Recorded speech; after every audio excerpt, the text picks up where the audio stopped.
नमस्ते। साप्ताहिक कार्यक्रम चर्चा में आप सब लोग के शानदार स्वागत करते जा। उम्मीद है कि आप जहाँ भी होइबा, जैसे भी होइबा, स्वस्थ होइबा, तंदुरुस्त होइबा, हमनी के साथ जुड़ गल होइबा। चर्चा उ कार्यक्रम है जोन हर सप्ताह तोहर खातिर जोन बातें चर्चा के विषय यानी कि बर्निंग इश्यूज के लेके तोहर सामने आवेला और जोन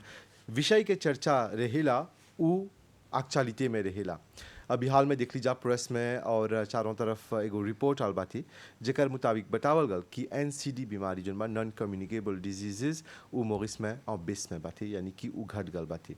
अब चला देखब जा कि एनसीडी जोन है यानी कि नॉन कम्युनिकेबल डिजीजेस जोन बा कौन ची है और कौन ची सन करल गल जमे से उकर में गिरावट आल बाती। हमनी के साथ आज स्वास्थ्य मंत्रालय की ओर से आल हवन डॉक्टर बाचुनी जी। डॉक्टर जी नमस्ते। नमस्कार। कार्यक्रम में तोहर स्वागत है। धन्यवाद। डॉक्टर जी सबसे पहले चर्चा कार्यक्रम के पहला सवाल तौर से ये पूछब कि एनसीडी जेके बोला जा नॉन कम्युनिकेबल डिजीजेस उ कौन ची है? तो नॉन कम्युनिकेबल डिजीजेस एगो अम्ब्रेला टर्म है जिसे बोले सामने इमें कई प्रकार के बीमारी आवेला। नहीं तो और जनरल एकर मतलब है जोन बीमारी फैलेला नहीं, मतलब एक जना से दूसरा जना से नहीं फैली, जोन इन्फेक्शन है ओकरा नॉन कम्युनिकेबल डिजीज में और जनरल ओकर टर्म डालीला सा। तो यहाँ आज के विषय के मतलब हमनी डायबिटीज़ के बारे में बतियाब सा, थोड़ा हाइपरटेंशन, कार्डियोवास्कुलर डिजीज़ के बारे में, दिल की बीमारी और फेफड़ों की बीमारी के बारे में थोड़ा सुन चर्चा करब सा। अर्थात अछूत के बीमारी से बोलत है जा जैसे कि इमेजिन नॉन ट्रांसमिसिव है। हाँ, यानी कि यदि हमके जाबित होल तो हमार से दूसर कोई के नहीं होई। एग्जैक्ट। हमर जेनेटिक रही तब जेनेटिक बा और दूसरा पैटर्न्स बा, बिहेवियर पैटर्न्स, एनवायरमेंट जैसे मतलब एनवायरमेंट के भी एगो प्रभाव है से मतलब ओकर आदमी के सतले बैठले से नहीं होई, इन्फेक्शन नहीं है। तो चला अब देखी जा सबसे पहले जाबित जोन है कौन ची है? तो जाबित के हमने यहाँ जनरल जानेला सा कि हमने के ग्लूकोज के मेटाबॉलिज्म जब मतलब शुगर के हमने के चीनी के हमने के दे निमन से नहीं सकला मेटाबॉलिज्म करे। तो ये जब हद से बाहर बढ़ जाला तब ओकरा जाबित बोलिला सा। टाइप 1 में इंसुलिन की कमी हो जाला और जनरल से बोलत है सा, और टाइप 2 में इंसुलिन की कमी बाद में होला, शुरू में सकब सब दवा दे सब कंट्रोल करे। और जाबित जैसे बोला कि हमने के खान पान के पैटर्न से होवेला यानी कि जोन ग्लूकोज जोन बा यानी कि जोन शुगर बा वो नहीं पचेला हमने के शरीर में और इंसुलिन जैसे बोला जा ले जा बोला कि कितना प्रकार के जाबित बातें। अच्छा ये जाबित की कैसे से कल जला कंट्रोल करे? जैसे बोले सा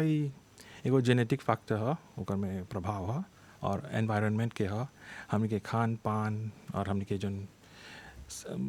हमने के लाइफस्टाइल के देपान है। जस्ती अगर हमने के खाए पिए के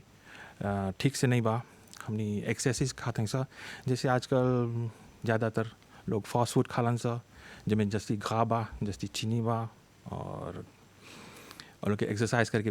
वक्त नहीं रहला, और लोग के सेडेंटरी लाइफस्टाइल है तो लोग के जस्ती अफेक्ट करेला ये सब कर। और मोरिस में जाबित की स्तर किसन बाती है अभी जिन पोजीशन में हिस्सा लास्ट जन पिछला जन स्टडी निकलल बा एनसीडी सर्वे के इसे लोग कहता कि स्टेबिलिजे होल बा, लेकिन एक चाह और ही फॉलो करे के। और यहाँ में स्वास्थ्य मंत्रालय के बहुत बड़ा महत्व बा कि ढेर बरिस से हमने हई कार्य में लगल है सा कि जाबित और जितना नॉन कम्युनिकेबल डिजीज़ बा तो ओकरा कंट्रोल करब सा। तो ऐसे लगा था कि हमने कैसे हो गई सा थोड़ी सा एटलीस्ट स्टेबिलिजे करके, मतलब एक से जस्ती नहीं बढ़ा था जी। और ओकर बाद जन जाबित के बाद आवेला वह दिल के बीमारी यानी कि हार्ट डिजीजेस ओकर बारे में। तो WHO के स्टैटिस्टिक थोड़ा सा कोट करब कि दुनिया में 2 बिलियन लोग है एनसीडी नॉन कम्युनिकेबल डिजीज़ के बारे में मतलब प्रभावित हों सा, और इनमें हर साल 41 मिलियन 41 मिलियन के मौत हो जाला। और ये 41 मिलियन में स्टैटिस्टिकली प्रूव बा कि में 17 मिलियन प्रीमेचर डेथ, मतलब वो लोग के बखत से आगे वो लोग के मौत हो जाला। तो जैसे देखा था ऐसा कि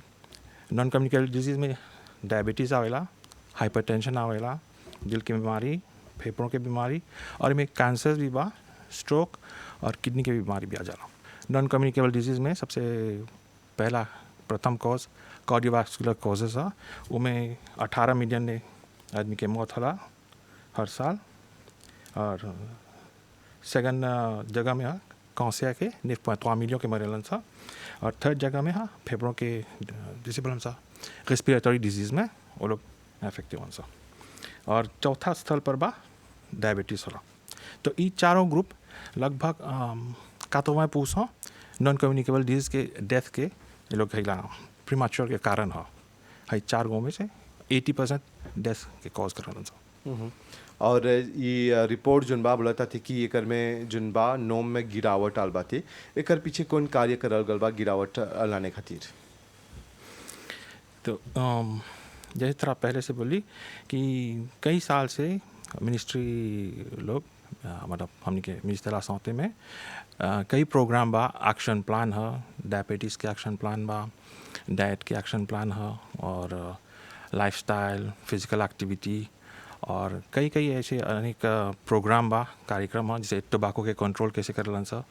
और जितना लालवा लगावल बा आजकल जो टोबैको खातिर कंट्रोल करे के अल्कोहल के भी लोग पे टैक्स डाले वन सा ये सब जो चीज़ बा एक जिफा मेजिया बा मतलब सालों पर ये सब एक प्रभाव होला। ये नहीं है कि एक दिन में होल बा हो गया एक साल में होल बा ये एगो बहुत वर्षों के एगो कार्य अच्छा हजा पर ही जैसे बोला थे जा कि डायबिटीज़ बातें नॉन कम्युनिकेबल डिजीज़ में हार्ट संबंधी बीमारी बा और अभी कैंसर पर बात कर लीजा। कैंसर जन बातें दिखा थे जा कि ढेर कोई ग्रसित हवन जा एकर मुख्य कारण का है जैसे बोली सर रिस्क फैक्टर जो है तो है स्मोकिंग है पहला सबसे मेजर कॉज और अल्कोहल भी बा और जेनेटिक भी कारण रहेला। तो देख लें ऐसा कि पिछले सालों में कई सालों में धीरे धीरे कैंसर के एक मात्रा बढ़ल गल बा। तो मंत्रालय के ओर से देखा कि हमने के सुविधा बा अभी कि हमने के कैंसर के एगो अस्पताल बा स्पेशलिस्ट लोग के भी फॉर्म में होल बा। तो ये सब चीज़ करत हैं सर जमे कंट्रोल में रही और प्रिवेंशन के तौर में हर साल प्रोग्राम रहेला जब कैंसर के दिन रहेला वो जब नॉन कम्युनिकेबल डिजीज़ के दिन रहेला तो डायबिटीज़ ब्रोंकियल आस्थमा वो सब जो आवेलन सा है नॉन कम्युनिकेबल डिजीज़ में तो ओकर बारे में बताया जा सा। और जैसे बोला कि बचावेला जा और सेंसिबिलिजे करे खातिर पब्लिक खातिर मानना कि कैसे को व्यक्ति जानी कि ओकर में ई बीमारी बा ओके का चाहिए करे के। तो जैसे हमने कोई जानी ला सब कि आजकल घर घर नहीं बोला मतलब गांव में कम्युनिटी हेल्थ सेंटर बा एरिया हेल्थ सेंटर भी बा और मेडिक्लिनिक्स भी बा। तो हमने सलाह दिला सर हमेशा कि एटलीस्ट मतलब कम से कम हर साल एक बार अपन चेकअप कर लेके जांच कर लेके और ई फ्री है कहूँ भी जिस पासे में जाइबा मेडिक्लिनिक एरिया हेल्थ सेंटर में तो हमनी तो डॉक्टर लोग जो बा ओकर से कंसल्टे हो जाए और तोहर खून के जांच हो जाए। और एकर अलावा दूसर मतलब जैसे मतलब प्राइमरी प्रिवेंशन के तौर में मोबाइल क्लिनिक्स रहेला जो मतलब स्कूल जाए के बच्चा लोग के वो लोग के भी डिटेक्ट करेलन सा स्क्रीनिंग होला देखेलन सा वो लोग के पैरामीटर जैसे बा हमें वो लोग के हाइट वेट वो सब देखल जाला और अधिकतर चीज़ बा जन कौतोले करे सा जिनमें से कब सब प्रेडिक्ट करे कि है लड़का उबिया है जवान उबिया कोई भी वर्ष के होए क्योंकि एनसीडी की बीमारी ये नहीं चुनेला कोई वर्ष के कोनो वर्ष के लड़का के आदमी के सकेला होए। जब स्क्रीनिंग करेला सा तो यहाँ अर्ली डिटेक्शन हो जाला तो वो लोग के काउंसलिंग खातिर और वो लोग के फिजौशा जैसे बोले सामने तो हो जाला हाली से। और जो रिपोर्ट वर्ल्ड हेल्थ ऑर्गेनाइजेशन हमने के दिली बा ओकर में कुछ बतैली बा और हाई जन रिपोर्ट कर ले हैं सर ये हमने के को मॉरिशस के सर्वे है और वर्ल्ड हेल्थ ऑर्गेनाइजेशन के ओर से जो हमने के ट्रेंड्स बोला था सर तो हमने के जो ट्रेंड बा जो स्मोकिंग के जो ट्रेंड्स बा जो एगो रिस्क फैक्टर है मेजर रिस्क फैक्टर उमें भी अभी ले बदलाव चला आने के डिक्रीज होल बा सिमा उतना मात्रा में नहीं डिक्रीज होल बा। हमने के फिजिकल एक्टिविटी के ट्रेंड बढ़ा था मतलब हमने के आमेलियो होता हमने के पॉपुलेशन के लास्ट होते आमेलियो होता और हमने के जैसे मतलब सुविधा बा हेल्थ ट्रैक के जिम्स बा जहाँ लोगों सेकेंड सा एक्सरसाइज करे और जो बोलन सा तेरह फुटबॉल या अनेक स्पोर्ट्स के जन सुविधा बा उसे हमनी फिजिकल एक्टिविटी के बढ़ाव देवत हैं सब और तो हाइपरटेंशन के जन कंट्रोल बा मॉरिशस के जन पे हमनी के देख लें ऐसा हमनी के सर्वे जिनके द्वारा कि आजकल आदमी जस्ती कौन चीज़ें होता और ज़्यादातर लोग अपन दवा और ट्रीटमेंट में मतलब रखत हों ठीक से आगे थोड़ा कम रहल से आजकल है जन अवेयरनेस आल बा जितना कंपाई करता मिस तला सौते तो आदमी लोग जस्ती में ध्यान देवता। और देखा थे जा की जन रिपोर्ट निकालल गल बा स्वास्थ्य मंत्रालय की तरफ से हैजा पर ही जन डायबिटीज़ मेडिटस बाते ओकर स्टैंडर्ड प्रेवालेंस जन बात चिप दे जावेद खातिर मॉरिशस पॉपुलेशन जन 25 बरिस से 74 के अवंजा वो 19.9% से बाते और 21.6% पुरुष लोग में यानी कि मैं घटल बाते हाँ। और महिला लोग में 18% और ओकर संगे संगे देखा थे जाकि जोन प्रेजाबिचिक लोग हवन जा जोन इम्पेयर्ड ग्लूकोज टॉलरेंस के साथ हवन जा वो लोग की जोन पॉपुलेशन रहल 15.9 से 17.1% महिला लोग खातिर और 14.4% पुरुष लोग खातिर और जिन मॉरिशस आजल्ट लोग बा जिन क्लास 25 से 74 के हवन जा यानी कि देख लीजा कि चिप एंड जावेद खातिर और चिप दे जो मैं जस्सी लड़का लोग क्या अफेक्ट करेला नहीं चिप एंड जस्ती लड़का लोग लड़का क्या लोग हाँ और चिप दे निकल आजकल एगो तीसरा चौथा कैटेगरी के बाद जौन ओवरलैप होला तो वो देताई में हो बहुत देताई में नहीं जाब सा तो जौन टाइप 2 में बा जैसे एनसीडी के सर्वे के रिपोर्ट द्वारा बहुत अमेरिकाशों होल बा क्योंकि है रिपोर्ट हर 6, 5 और 6 साल में होला तो ट्रेंड बा तो ऐसे बा चाहला ओकरा स्वीप करे के और चाहला हमनी के जौन काम करते हैं सब मिली सलाह सौते में वो मतलब कोचिंग छला करे के जब में है ट्रेंड बा मेंटेन रही। तो जैसे बोला था कि हर 5-6 साल में चला ये रिपोर्ट निकाले के कर मकसद का है कर एम का है तो एकर मकसद है कि हमनी के गवर्नमेंट सकी मेजर जैसे बोले सा लाई एक्शन प्लान जैसे बोलना था जितना आप आगे बोल ली एक्शन प्लान जो है ये सब बाजे है ये सब देता है पर जब ऐसा कब से को प्रेडिक्ट करे हमनी के पॉपुलेशन कितना हेल्दी बा स्वास्थ्य रही या वो लोग के कोनो हमनी एंटिसिपेट करत सा कुछ हो करे के बा रिमेडियल मेजर जैसे बोला सा करे के तो वही एडी करेला हमनी के प्लानिंग खातिर तो ई हमनी के पॉपुलेशन खातिर सोशल कॉन्सिक्वेंस है बीमारी के कॉन्सिक्वेंस सोशल जब आदमी बीमार है तो काम नहीं सही करे घर में पैसा नहीं आए तो पर इसके लिए सोशल के ये सब कॉस्ट होला कॉस्ट ऑफ हेल्थ और अगर हमनी के वो पॉपुलेशन बीमार रही तो हमनी के खाली सोशल नहीं खाली गवर्नमेंट को ते मतलब परी एडी करे के मतलब हमनी तो ऐसा यहाँ पासों लोग के सब कोई के सलाह दे के से पासों के भी चाहला अपन सहयोग दे के हाँ सहयोग दे के और क्योंकि जैसे बोली कोते इकोनॉमिक भी है कॉस्ट जब आदमी ढेर मला रही तो हमनी के पॉपुलेशन काम करे होला जो स्वास्थ्य पॉपुलेशन बा ओकर वर्क फोर्स कम हो जाए तो ई बाद में हमनी के प्रोजेक्शन खातिर हमनी के इकोनॉमी खातिर ये भी है पोता। अच्छा जैसे बोली जा कि ये रिपोर्ट तैयार करेला जा स्वास्थ्य मंत्रालय द्वारा जाने के कि हमनी के देश ई बीमारी की स्थिति में कहाँ पर ही बात है ई कौन कैसे तैयार करल जाला ये रिपोर्ट तो ये जैसे 5 साल पर ही तैयार होला ये हर साल एनसीडी यूनिट रिसर्च यूनिट के बामनी के और जन देखेलन सा ये लोग ये सब डाटा लोग कलेक्ट करेलन सा और हमनी के जन हर हेल्थ पॉइंट में बा जैसे रीजनल हॉस्पिटल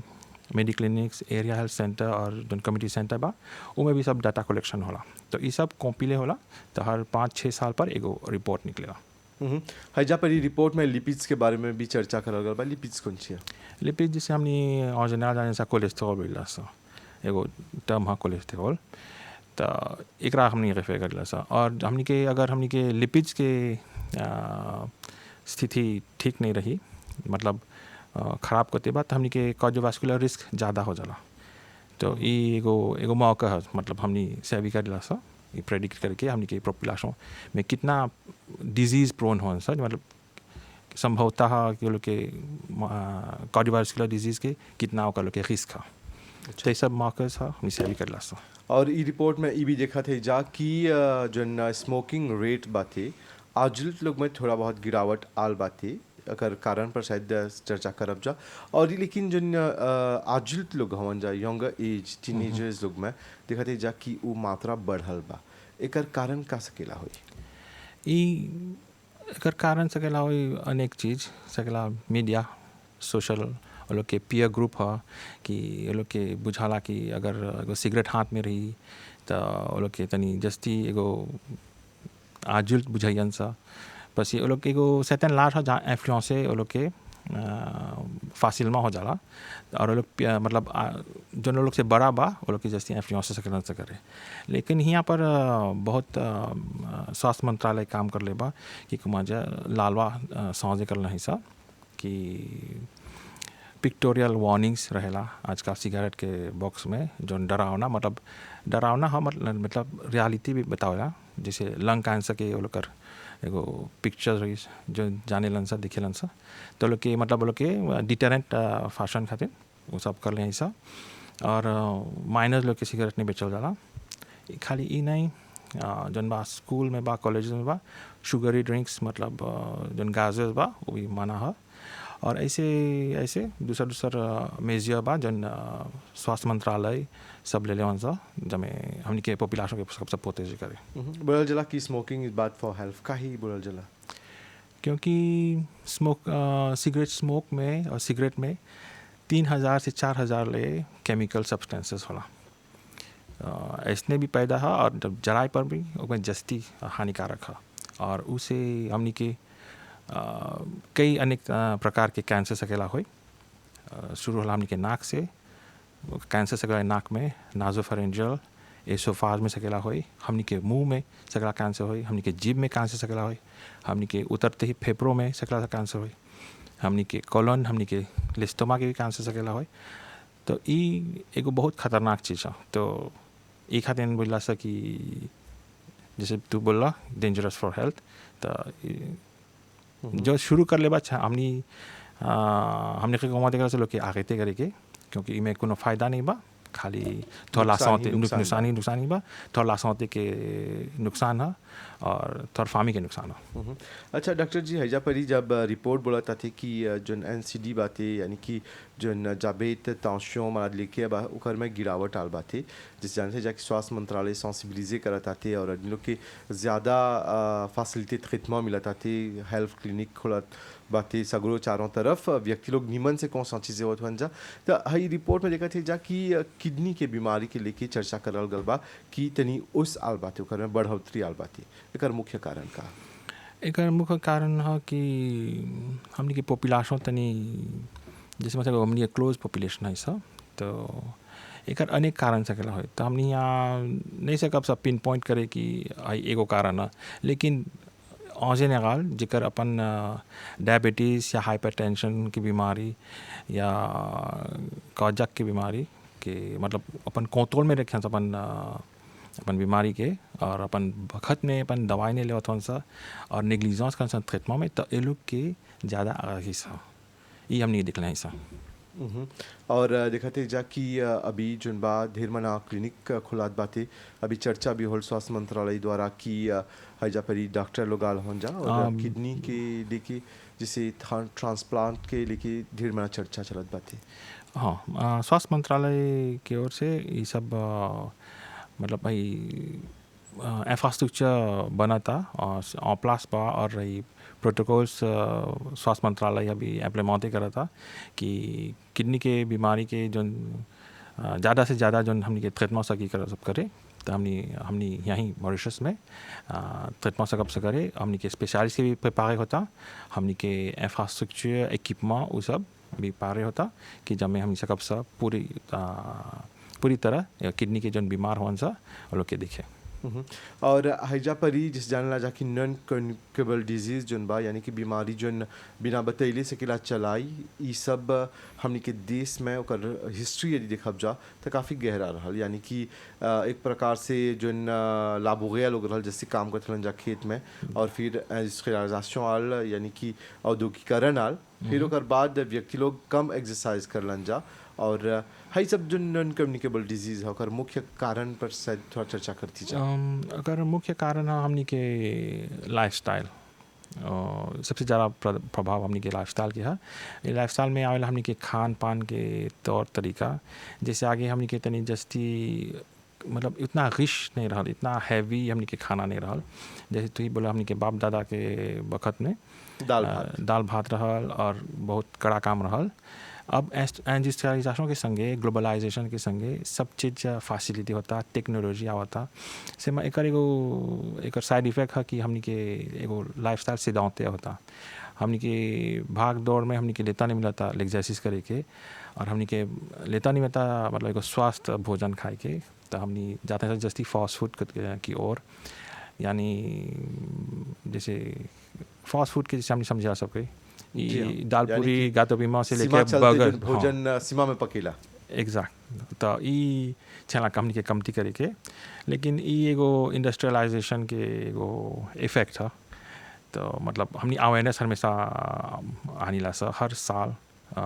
जैसे पहले बड़ी मोबाइल क्लिनिक्स चालन सा हर कॉलेज स्कूल में वर्क प्लेस में जाइला सा, वहाँ सेंसिबिलिजे करे, डिटेक्शन करे, और लोग के जेकर चाहेला लोग के काउंसलिंग और ट्रीटमेंट भी चाहिए तब नहीं करेला सा कर बंदोबस्त। तो ई लाइफस्टाइल खान पान के पर होल, और जैसे मतलब हमने के हानिकारक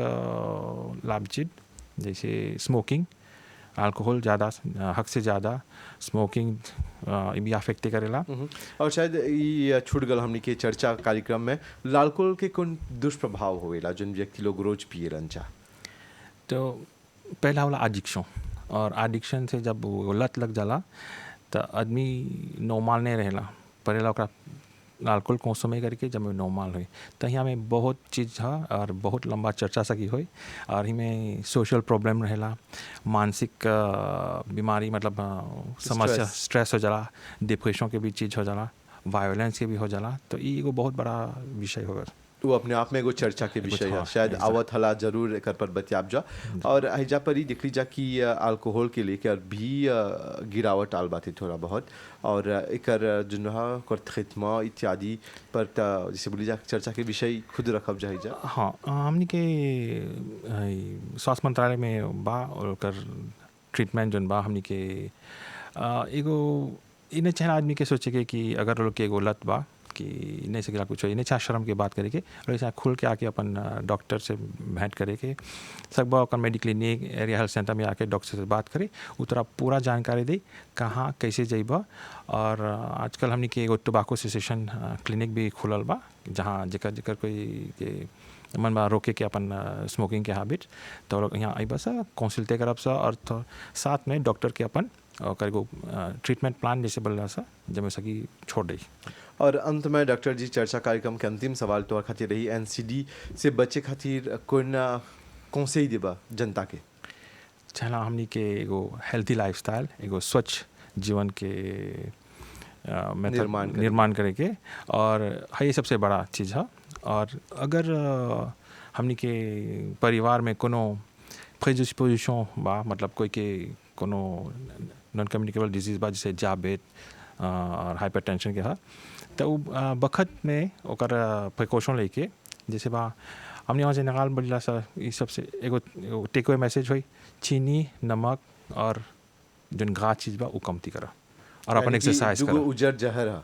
नीमक और चीनी, नीमक चीनी मतलब घा तेल जैसे बोलबा और से निकाल इसे बोला ऐसा, और तरह से अपन एक्सरसाइज